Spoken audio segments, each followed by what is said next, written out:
Welcome to USA Global TV and Radio, where our mission is to provide education, entertainment, hope, and inspiration. USA Global TV and Radio connects you with experts and audiences all around the world every single day to help you succeed in business and to live a richer life. Visit us at usaglobaltv.com to learn about career and life-changing training and mentoring programs like the Listening Mentor. Subscribe to our newsletter to stay informed about our special programs and offers. Discover how you can become a guest on one of our shows or a host or producer of a USA Global TV and Radio show of your very own. That's USA Global TV and Radio, where the doctor is always in.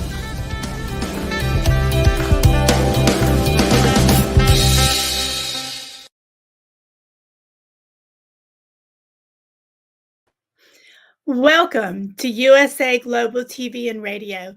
I'm your host, Diane Floyd Bay, and our show today is the Corner Bookstore.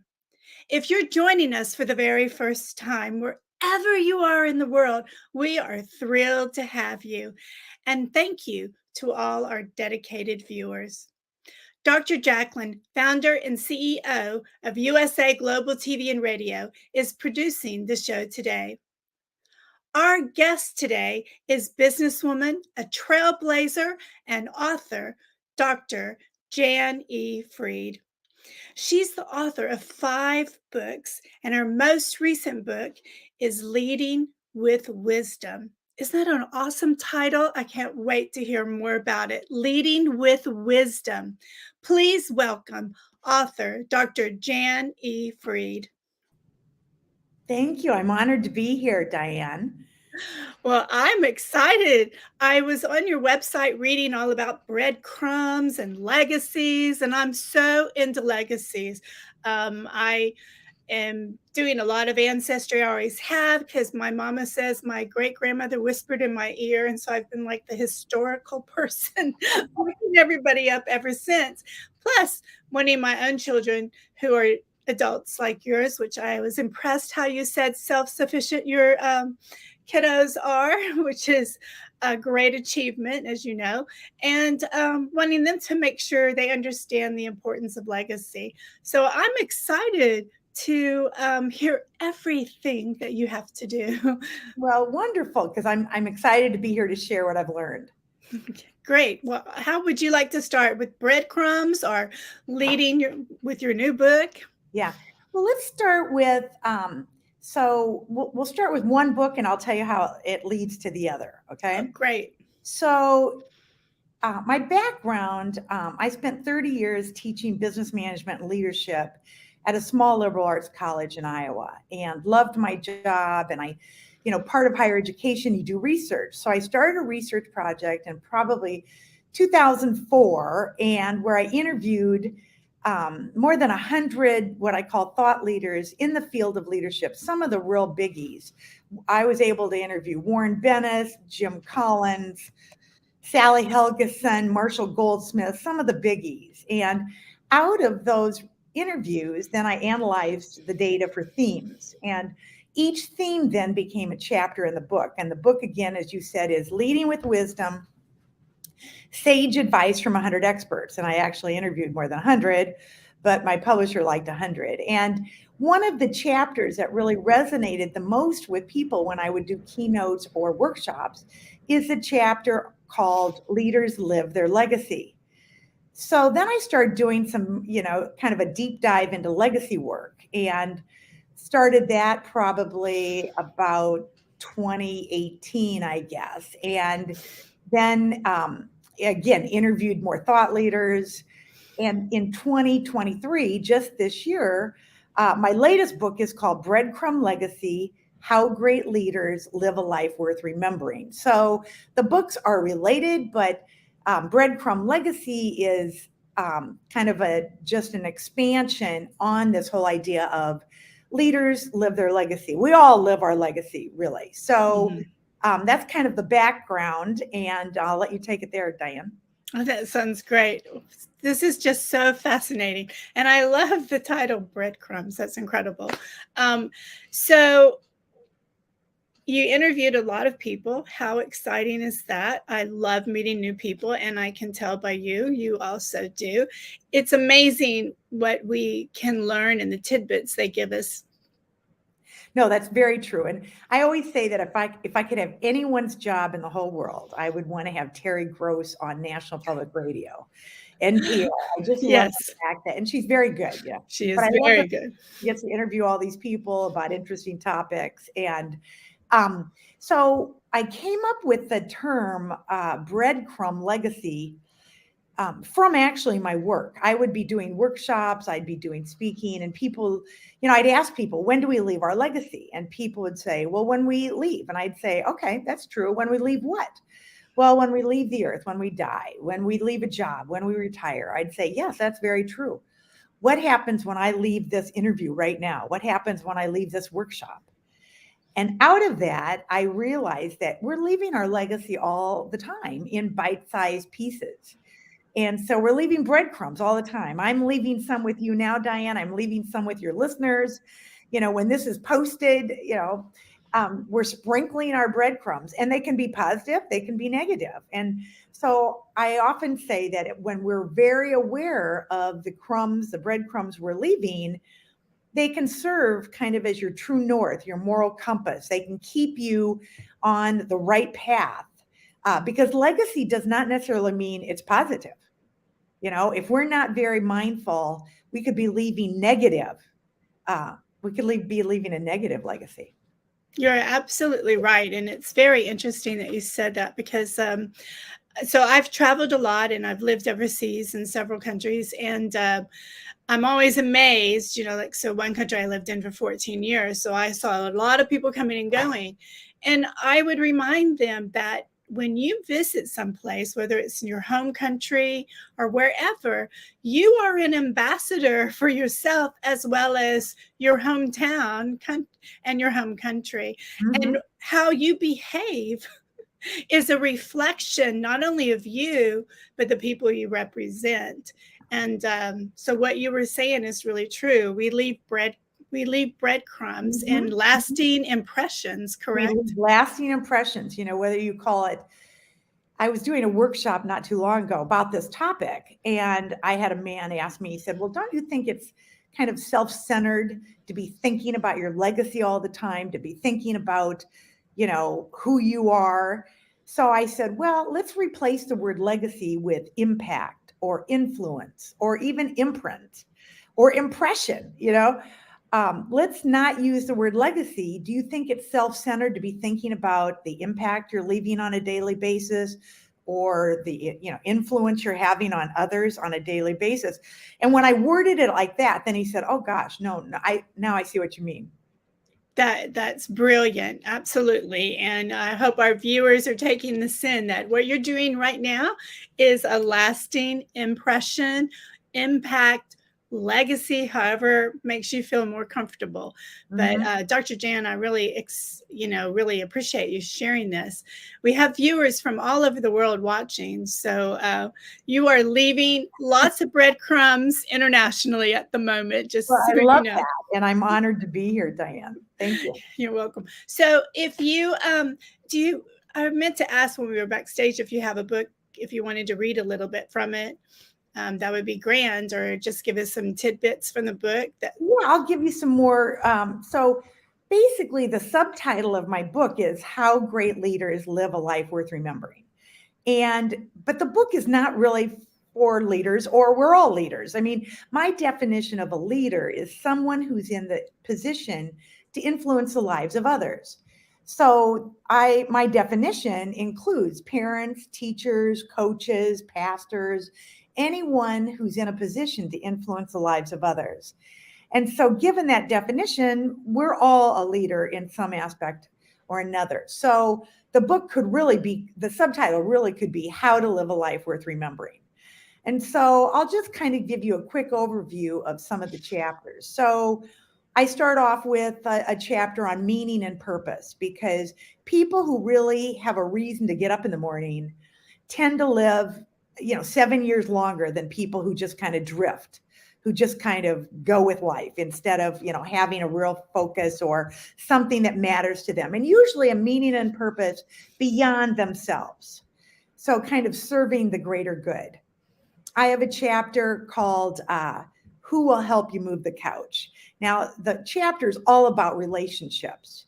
And actually, there's a book first of all, there was a TED Talk that went viral by Robert Waldinger, and his TED Talk was called The Good Life. And it's based on Harvard's longitudinal study of, I think, about 80 years of on happiness. And he just has a book out now called The Good Life. And if he had to summarize the good life in one sentence, he would say it's people who have healthy relationships. So I have this whole chapter on relationships and why they're important and why they're particularly important as we get older, because people die, people leave, some relationships become unhealthy, and our circle of friends shrink. So I really talk about what we need to keep doing to cultivate and create new relationships. I have a chapter called Drop Your Tools. This is about learning, unlearning, relearning. It's just about, if we want to live a life worth remembering, we really do have to get out of our comfort zone and continue to grow, be relevant, be engaged. And so that's, and learning is a big part of that. And we may have to unlearn things. So that's a chapter. I have a chapter called Dr. Death. They call me Dr. Death. Now, I've been teaching, this chapter. I talked about death, dying, and grief in my Leading with Wisdom book, because that was a chapter, that was a theme that emerged when I would interview people. And, these experts would say, well, you need to be teaching people about death, dying, and grief. And I'm like, what? I don't get it. Well, that was about 2008, 2009, the financial crisis.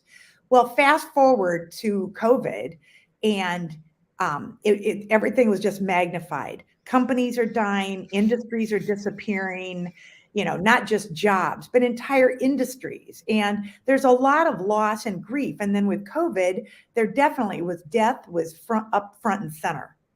And so, leaders need to learn not only our own coping mechanisms, but how to help others through this loss, death, grief. So that's another chapter. So that kind of gives you a flavor for the book. I mean, honestly, if you go to my Amazon site, I've got several reviews there, and I'm finding that people are buying it for all of their children, meaning adult children. But the younger someone understands all of this, the better off they are, because, I used to teach undergraduates, and one of the exercises I have is I have them write their own eulogy. Now, I was doing this before David Brooks wrote his book called The Second Mountain, where in there he talks about eulogy virtues and resume virtues. And resume virtues focus on what we've done, what we've accomplished, and eulogy virtues focus on who we are, our being, our character. And I was having 20 and 22-year-olds do this. I started this in probably 2010 or earlier, no, probably about 2008. And, initially they don't understand it, but I help them connect the dots, because I say, if that's how you want to be remembered, then you need to start living your life like that right now. And I actually, Diane, did a TEDx talk on this called Embracing Death.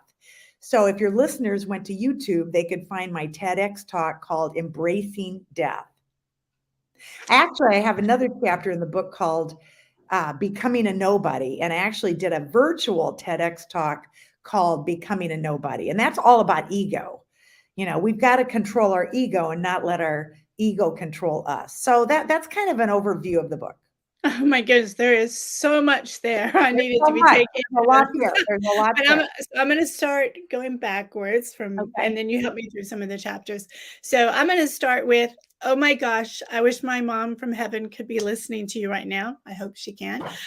She was a trailblazer like you, and she started the very first hospice for the VA in America.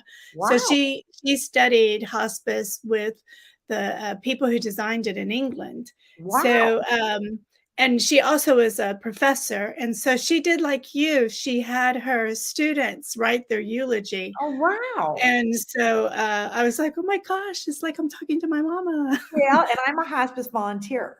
Oh my So I goodness. See, there you volunteer for hospice. I go into homes or care centers to give go. caregivers a break.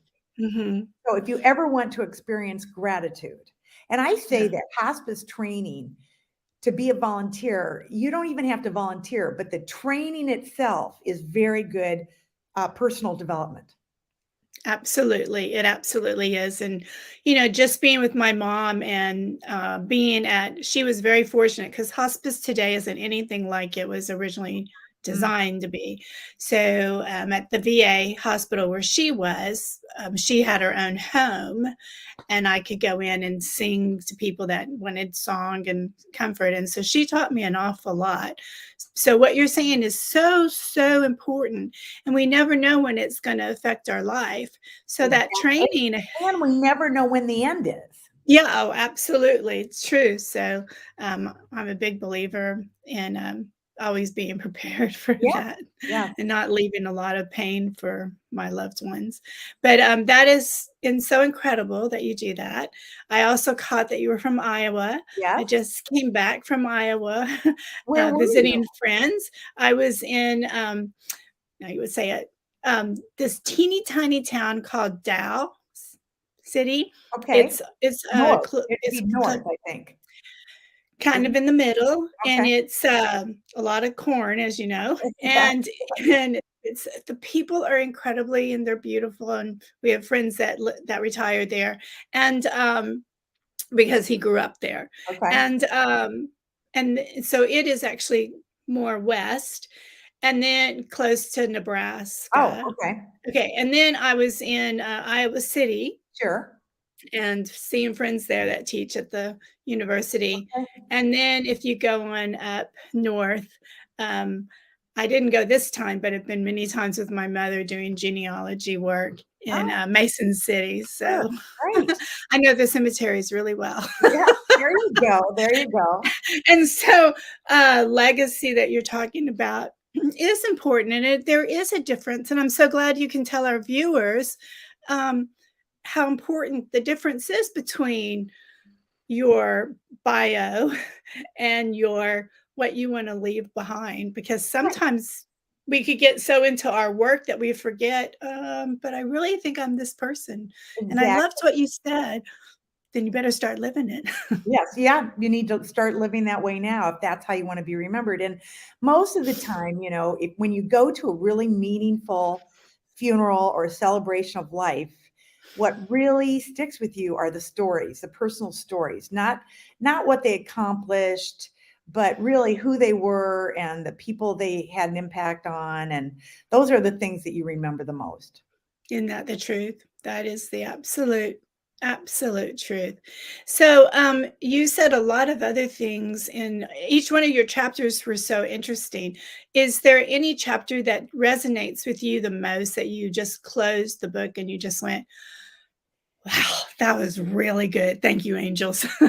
Well, I think the chapter on death, dying, and grief, because most people, I'm just really attracted to that. But I think because of my hospice training and because of the grief work that I've done, I really do feel that it's made me a better friend for others going through complicated situations. I can be a better friend, I can be a better support, because often people have good intentions, but they say the wrong thing, they do the wrong thing. And I have really studied this. I mean, for instance, I'll just give you some simple examples, but um, sometimes it's just like, instead of saying, well, let me know what I can do, usually you won't hear from anyone. But if you say, I want to bring over dinner, what's the best night? And then when you take over something, make sure you take it over um, in containers that do not need to be returned, because you don't want to make more work for them. So, just being very mindful about, you want to help, you want to lighten their pain, their suffering, and what can you do to make it easier? So again, there are all these kind of do's and don'ts that a lot of people don't study. And I think in the workplace, because of COVID again, there's just a lot of loss. People are feeling, loneliness was an epidemic before the pandemic. So I've done a lot of research again on relationships and how to create relationships. And I'm even working on something now, how to make friends after 50, because most of our friendships are front end loaded. We meet friends, we make friends through college, after college, through work, through our children, activities. Then we're empty nesters. We might retire or leave full-time work. And then a lot of these relationships disappear unless we're very intentional about maintaining them. And actually, a lot of relationships 50 plus are not healthy. They can become unhealthy. Alcohol, abuse tends to go up as people age. It can. The grain of divorce, divorce rate is high enough, but it's even higher for people 50 plus. So there are a lot of negative statistics as we get older. And relationships are really important to help support us, sustain us, enrich us, confide in. So I think, relationships and the whole idea of loss. We lose a lot of relationships. My husband's best friend just died, best friend from high school. So things happen as we get older. And I think that relationship and loss, I think they kind of go hand in hand. They absolutely do. And you brought up such an important point, because I think it's really important. And I didn't come up with this, but my mama and a good friend of mine did, I was being mentored from, is to make sure you have friends of all ages. Because if you have someone your age, then, No, intergenerational relationships, intergenerational learning, all of that is really important for positive aging. Yeah. And now that you said positive aging, I noticed on your website that it sounds like you do a lot of speaking engagements on how to age gracefully. Would you like to speak about that? Yeah, that is one of my passions. I'm a certified saging leader. Saging is SAGE-ING, and the organization is called Saging International. So again, if you went to the website, it'd be SAGE-ING.org. And a sage is, how can we grow whole? How can we grow whole instead of old? How can we sage instead of age? It's really a spiritual term because it's all about compassion and love and forgiveness and, really, living in a way without regret, living in a way without revenge, living in a very positive way. I'm also an alum of the Modern Elder Academy. It goes by MEA, started by Chip Conley, and your listeners could look at that too. All kinds of very wonderful workshops where, again, it's really, he calls it the Academy for Midlife Learning. And, we're living in uncharted territory because usually we're living longer, but it's not just the end of life, it's really midlife. Barbara Waxman, she's coined the term middle essence, that, from 55 to 85, we're getting a life extension. It's just not 30 years at the end of life. It's really in the middle. And this is uncharted territory. And how do we learn to navigate that? It's like, so Chip Conley, has written a couple books. Well, he's written several books, but a couple on wisdom, aging, saging. And, he talks about how there's no graduate degree unless you go into gerontology, in how to age gracefully, how to stay relevant. And so his academy, the Modern Elder Academy, provides workshops, both online and in person, of how to do this. And so I really am a student about how to grow older in a very positive way. And I like to help others with that too. And so I do have a monthly podcast myself called Becoming a Sage, where I interview people about life and work wisdom. I also have a monthly newsletter. And if your listeners just go to my website, which is Jann Fried with 2 N's, 2 E's, jannfried.com, they could subscribe and it would come right to their email, their inbox. And I will also point out, since you're showing my website, thank you, that at the top on my homepage, there's a 20% discount from the publisher for my latest book on Breadcrumb Legacy. So yes, you can order it from Amazon, but and Amazon's faster, but you could save 20% if you go to my website and click on that discount code. So that's great to know. And since Dr. Jacqueline was so sweet to bring up your website, maybe we could go to the blog tour, because I found that very interesting as well. And you could speak about the different things you spoke or the of. podcast, maybe Yeah, the pod. So, yeah. Okay, so actually, the very first, or my latest podcast, the first one there, Christine Sperber is one of the co-founders of MEA. So she and another man named Jeff, and then Chip, the three of them founded MEA, and MEA is opening a second campus in Santa Fe. They bought an old monastery that they're refurbishing, renovating. And so they're going to have a campus in Santa Fe, New Mexico, and then they have this Baja. And then, as I said, they do online. If you want to go on down, I can show you some other of my podcast guests. Gina Cox, she's a real expert in diversity, equity, inclusion work. She has a new book out on that topic, which is really relevant for anyone in the business world, at this time. To keep on going down, we'll just show a few more. Okay. Bruce Rosenstein, he is the editor of the journal Leader to Leader, and he's really an expert on Peter Drucker, known as the father of modern management. So anyone who's in management, I'm sure, has heard of Peter Drucker. And so we have a very interesting conversation about Drucker and his wisdom. I mean, he was predicting, Peter Drucker was talking about knowledge workers before it was even a thing. So that's an interesting conversation. We'll just do a couple more. Jacqueline Wales, we talk about being fearless. Her expertise is helping women become more fearless, get out of your comfort zone, why that's important for positive aging, why it's important for today's workplace. And we'll do one more.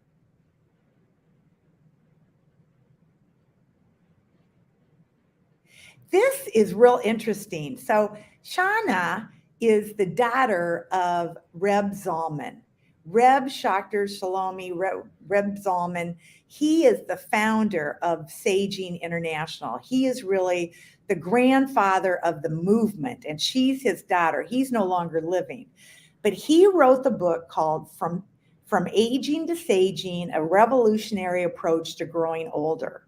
And his book then became the foundation for the whole Saging International movement.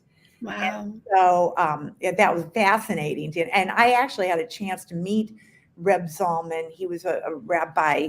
I had a chance to meet him before he died, and that was really moving. Thank you. I bet it was. That is just fascinating. So viewers, make sure you go to her website, sign up. I would assume they sign up to join your right. If they subscribe, and it's on the bottom. I think it's, if you go to the homepage again, maybe. If you go to the homepage, there may be a pop-up. If you page on down at the bottom, does it say subscribe? Did you? Okay. Yeah, well, in the center there at the bottom, well, we can either go in the center or the bottom. It was in the center. Page, my two TEDx talks. Yeah. I also have a free download. You can subscribe there, and you would get the top 5 actions for creating your own breadcrumb legacy. You'd get a booklet there if you want to subscribe. Or at the bottom of the page, they could subscribe too. And again, my newsletter, it's a monthly newsletter, easy to read. And then I just post a monthly podcast. And my podcasts are about, they're audio podcasts, and they're about 30 minutes long. So. Yeah, fantastic. I'm so happy to talk to you. It's such an honor. Within all this, I must say to you that I'm such a believer that we need to not look at age by the number, yes. but how, because I know people that are younger than I, but they're like, I'm going to go, we're selling our house. We're going to move into a senior retirement home because, it has all these different stages of life. And I'm like, oh, excuse me, aren't you just 45? Yeah, but it has a golf, blah, blah, blah, blah, blah. And I'm like, oh my gosh, you're setting yourself up to be old, OLD, and that word is not allowed in my vocabulary. Well, I'm with you because the thing is to me, it's about creativity, it's about curiosity, it's about staying engaged, staying relevant, meeting people of different, in different generations, and staying interested in life. And Mhm. like I said, I'm out to retire the word retirement. We're not retiring, but we're moving on. And what Exactly. is it we want to move on to? So we don't have to Mhm. work. I Mhm. define work as contribution. So how do you want to contribute? And your contribution may be full time, part time, volunteer, paid, no paid, whatever. But how do you want to contribute to the world? And that goes along with your legacy again. I absolutely love that. How do you contribute to the world? So, I was an educator. I'm contributing to the world, and that's my work. I don't have to say WORK because then you're going to think, okay, well, she gets off at 3 o'clock and she's not doing anything else. But that's not true, right? So, and also, for example, there's a woman from church that I befriended, and she's now in rehab. She's 89. And a while back, when I got to know her, I started reading some of her poems and her prose and so forth. And I said, "Oh my gosh, we have to get this stuff published. This is just incredible." It was like over 200 pieces of work. And she goes, "Oh no, we can't do that. I'm too old to do that." And I was like, "No, no, no, no, no. If you're going to be my friend, you can't say OLD." And so she's maybe Right, in exactly. the, And part of your legacy then is helping her. yeah, I don't know. Thank you. But you said earlier how important it is to wake up in the morning. Yes. And so at first, when she's like, "Oh my gosh, I broke a bone again," I'm like, "Okay, that's all right. Because guess what? We're going to focus every single day on healing, and we're going to work on your book, you and I. So I'm going to come be with you, and we're going to do this. And every single day you have a reason to wake up." So I'm so glad you said that. So tell our viewers again why they need to wake up in the morning. Well, it's really important. I'll just give a story that I was working with a coaching client, and he was a very prominent attorney and been diagnosed with a fairly terminal illness. And he wasn't going to get better, but he hadn't shown many symptoms yet. But his law firm basically felt like he just could not practice law right now and probably wouldn't again. So I'm meeting with him and I'm giving him all these options of how he might contribute. And he got kind of angry with me and he said, "You know what? I've worked hard enough. You're giving me all these, thing options of what to do." He said, I don't want to work anymore. And I said, "No, no, no. I'm not talking about work. I'm talking about what's going to get you out of bed in the morning. Are you just going to lay there or what are you going to do?" And he said, "Oh, well, when you put it like that, okay, that's a whole different way of looking at life." So, this whole idea of, um, what is it that you want to contribute to? What do you care about? What do you want to now? I would have said to him, what do you want to be part of your legacy? What do you want to leave behind? And let's start building that now. Even though he'd already built this successful law career, it's like, what do you want to do now? I mean, I think it's very cool that George W. Bush is now a painter and has published Yes. a book. And I actually like his style of painting. So it's kind of interesting. I don't always agree with his politics, but I like his style of painting. And, that creativity, curious. What are you curious about? What do you want to learn more about? Um, in fact, when I was interviewing that Bruce Rosenstein, he said Peter Drucker every year, and he lived to be 94, every year he would find something he wanted to learn or get better at every year.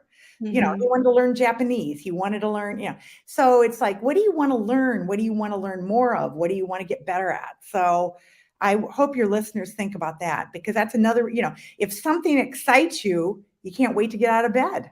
Absolutely, absolutely. And I um, I always say thank you for letting my eyes open and be alive every day and air in my lungs. At night, I give thanks. And in the morning, I'm like, oh my gosh, I got to wake up again. Thank you, Lord. Now I need to, Very nice. yeah, yeah. And so, our viewers, think about if you're at a point in your life, you're like, I don't really know what to do, what makes me tick. Dr. Jann, what do you think about viewers thinking about what used to make them very excited and maybe go back to that? And Absolutely. I often tell my clients, go back to when you were younger and what is it that you love to do, but you haven't maybe taken the time to do that anymore. And, explore, discover, try things. It doesn't have to work. You find out what you learn to do, what you don't like to do, by just discovery. So I think that's a really good point. absolutely, discovery. And also, if someone, like, for example, I had a teacher in sixth grade who embarrassed me in front of the whole class and Oh said I was no. a artist, don't ever take art again, blah, blah, blah. And of course, she made me so shy, and I remember crying and so Oh forth. So no. I never took art again. And then one day when I was reinventing myself, Dr. Jann, I decided I was going to write children's books because I'm, as you can tell, a nonstop talker and to have lots of stories. And so I went, why did I let this woman hypnotize me? I am not going to allow that. And I started taking art classes, and my art teachers are like, why have you not been doing art? And I'm like, Oh, that's a wonderful story. And so I hope you're doing that now. Yes. yeah, absolutely. And again, for the viewers, and to share that with you, it coincides with what you're saying is what made you happy? Well, Mhm. I remember coloring with my mama when I was little, and I have such sweet memories, right? And That's that led wonderful. me into water painting and all that stuff until this sixth grade thing happened. And then I was like, never touched it again. But it's so exciting because I am doing it. And Yeah. so, viewers, go for it, right? Go for it. Go for it. Get out of your comfort zone. Try it. If it's not for you, you don't have to stay with it. But Yep, try different things. Yes. that's right. So I know we're going to have to go, but I think I could talk to you all day about every single chapter.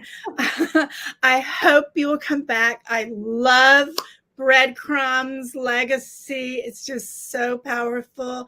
And in closing, remind people how they can get that discount at your website again. Okay.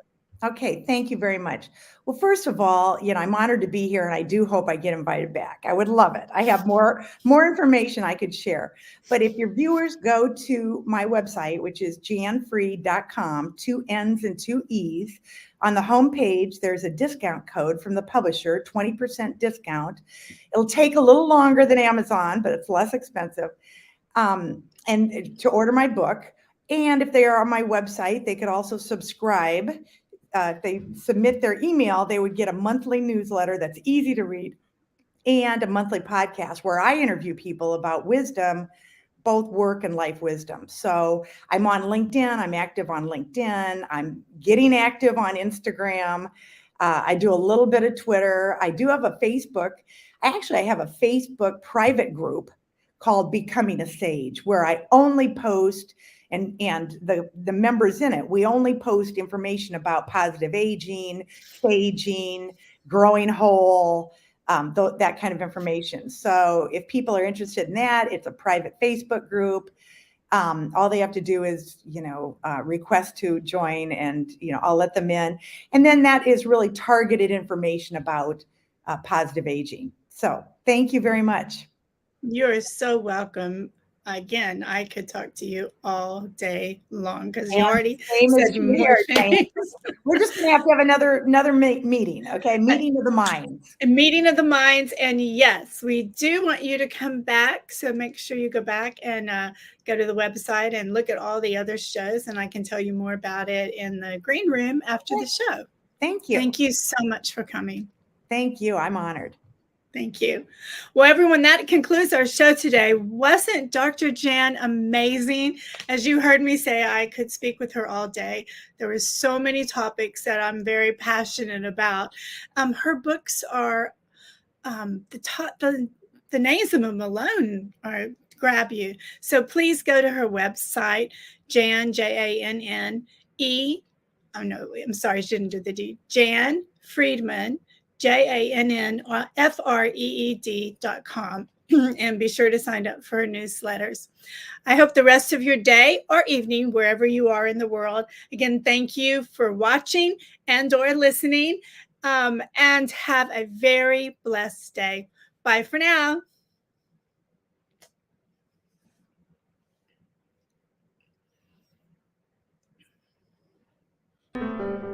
Hello, boys and girls, and welcome to Story Garden. Your host, Diane Boehm. I'm so happy to have you here today.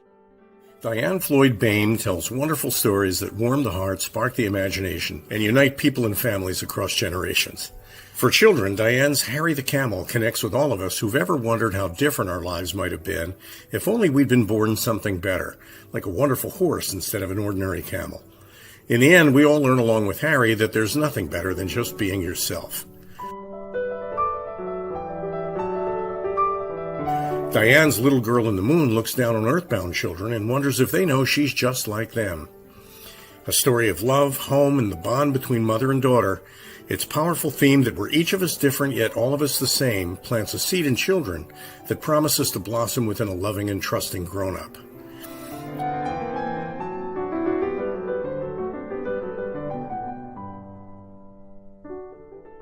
Diane's new biography, Rise, recounts the experiences of her grandmother, Ruby, to reveal the hidden strength of the human spirit. Ruby's story inspires all of us to become the best versions of ourselves. You'll find all of Diane's delightful books and much more at DianeFloydBoehm.com. Visit DianeFloydBoehm.com. That's DianeFloydBoehm.com.